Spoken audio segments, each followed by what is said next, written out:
વડોદરા શહેરમાં પ્રોહિબિશનના કાયદા હેઠળ ઝોન 3 એલસીબી ટીમએ મહત્વપૂર્ણ કાર્યવાહી હાથ ધરી છે.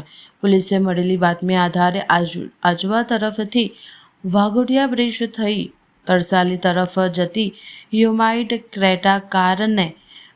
ક્રેટા કારને રોકી તપાસ કરવામાં આવી હતી. તપાસ દરમિયાન કારમાંથી ભારતીય બનાવટનો વિદેશી દારૂ જથ્થો મળી આવ્યો હતો. પોલીસે કુલ 1394 બોટલ અને બિયર ટીન, એક મોબાઈલ ફોન અને કાર સાથે કુલ ₹7.77 લાખનો મુદ્દામાલ કબજે કર્યો છે. આ મામલે જગદીશ ઉર્ફે જંગો કનુભાઈ ઢાકરડા નામના આરોપીને વોન્ટેડ જાહેર કરવામાં આવ્યો છે. સમગ્ર કાર્યવાહી પોલીસ કમિશનર નરસિમ્હા કુમારના માર્ગદર્શન હેઠળ અને ડીસીપી અભિષેક ગુપ્તાની દેખરેખમાં કરવામાં આવી છે.